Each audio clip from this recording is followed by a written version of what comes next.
menjadi sebuah kota di mana selalu membuat rindu siapa saja yang pernah menginjakkan kakinya di tanah istimewa ini. Banyaknya destinasi wisata di Yogyakarta membuat para wisatawan tak pernah melewatkan kesempatan untuk mengabadikan momen-momen indah mereka di kota gudeg ini. Dan tahukah kalian, di Yogyakarta ada rumah horor yang akhir-akhir ini menjadi salah satu destinasi wisata pencinta fotografi. Rumah tua yang terlihat menyeramkan ini menjadikan magnet bagi para pengunjung. Ada apa sebenarnya di balik rumah tua di lereng Merapi ini?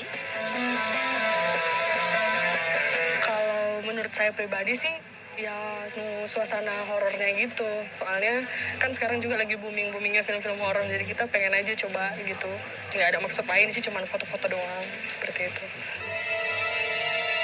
Rasa penasaran akan rumah tua ini menantang tim On The Spot untuk datang ke rumah tua tersebut.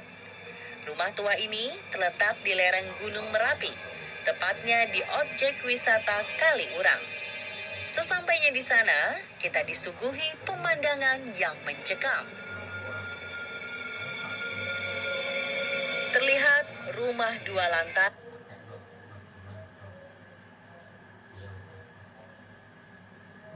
dengan cat yang sudah mulai mengelupas dan sarang lebah berukuran besar menempel di tembok rumah. Genting rumah yang sudah ditumbuhi lumut, pondasi genting yang mulai roboh, dan pohon kering yang tetap berdiri di depan rumah membawa kita seakan berada di rumah horor. Tim On The Spot mencoba masuk ke dalam rumah. Begitu masuk, hawa berbeda mulai terasa. Kelembapan di dalam ruang tengah begitu terasa, meskipun kami datang saat siang hari.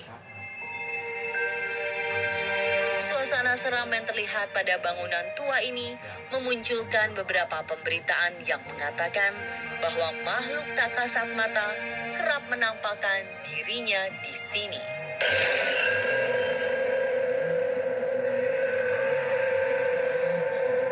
Adakah cerita misteri di balik rumah ini? Benarkah demikian?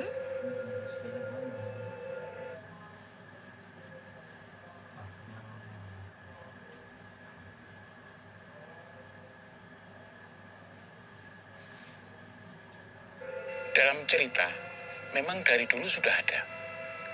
Jadi apa yang disebutkan seperti penampakan-penampakan, ini semenjak rumah ini masih aktif dimanfaatkan sebagai villa.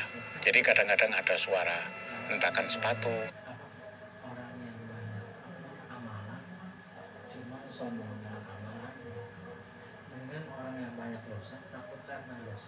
Kayak sepatu tentara di saat zaman Belanda dulu, ada suara-suara yang lain, bahkan ada suara orang mandi.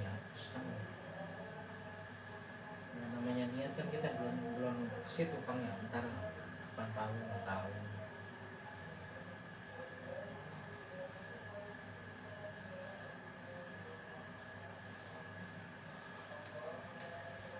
Dan kadang-kadang ada penampakan-penampakan seperti noni Belanda dan sebagainya.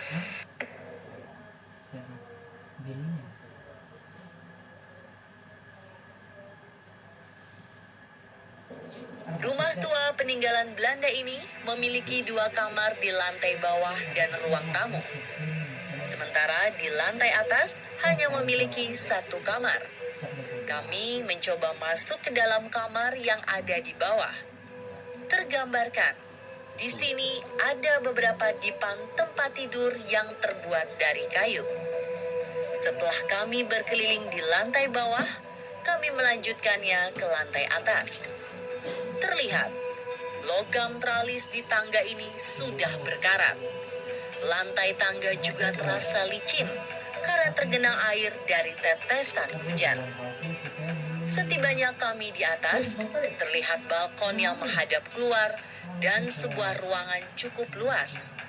Menurut Pak Sukisman, penjaga pesanggerahan Taman Siswa, ruangan luas ini dulunya dimanfaatkan sebagai balai pertemuan. Nampak juga kursi kayu dengan rangka besi yang sudah rusak.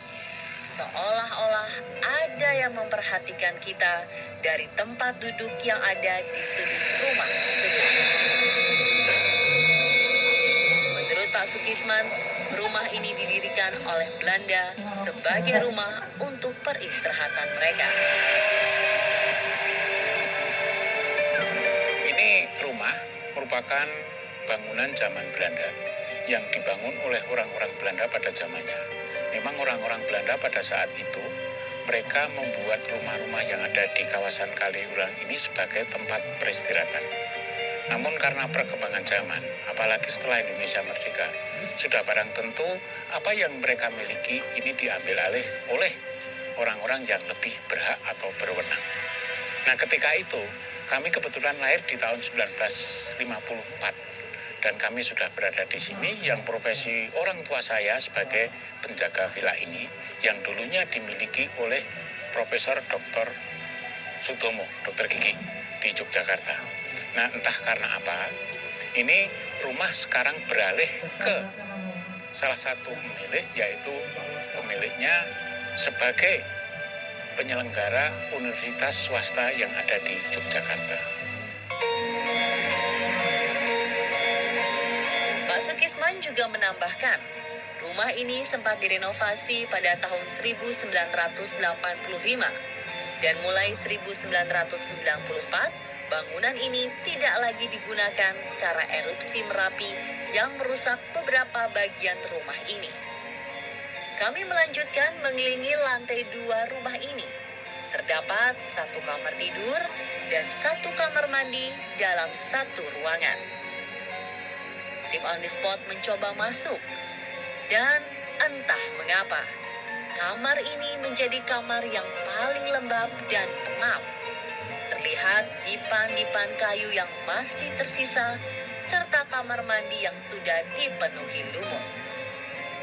Menurut Pak Sukisman, ruangan inilah yang menurut cerita paling seram.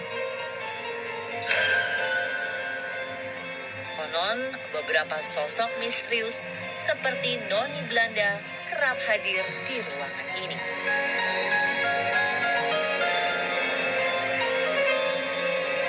Konon kabarnya yang ada di sudut yang di dekat kamar mandi. Ya, itu seperti tadi ada kayak orang mandi, terus penampakan Noni Belanda dan sebagainya. Atau kalau di tangga itu memang dulu karena 2 lantai sudah barang tentu difasilitasi oleh tangga, di mana tempo dulu tangga bukan dari beton atau semen, tapi tangga dari kayu. Jadi hentakan sepatu sangat terdengar sekali ketika sepatu itu dihentakkan ke tangga.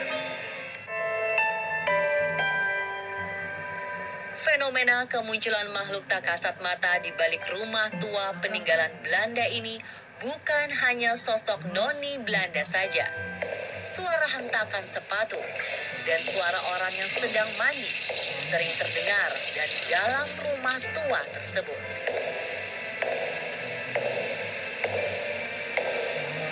Terlepas dari percaya atau tidak akan hal misterius terhadap rumah tua tersebut, rumah ini masih memiliki magnet untuk para wisatawan yang gemar berfoto mengabadikan momen indah mereka dengan latar belakang rumah tua. Tidak hanya bentuk rumah yang seperti rumah horor, bentuk bangunan kuno yang tampak seperti rumah pada era Belanda dahulu memberikan nilai tersendiri bagi wisatawan yang ingin mendokumentasikan. Apakah pemirsa berminat untuk mengunjungi rumah tua dan berfoto di sini seperti remaja-remaja kekinian? Dan itulah kisah misteri rumah pesanggerahan Taman Siswa Yogyakarta versi On The Spot.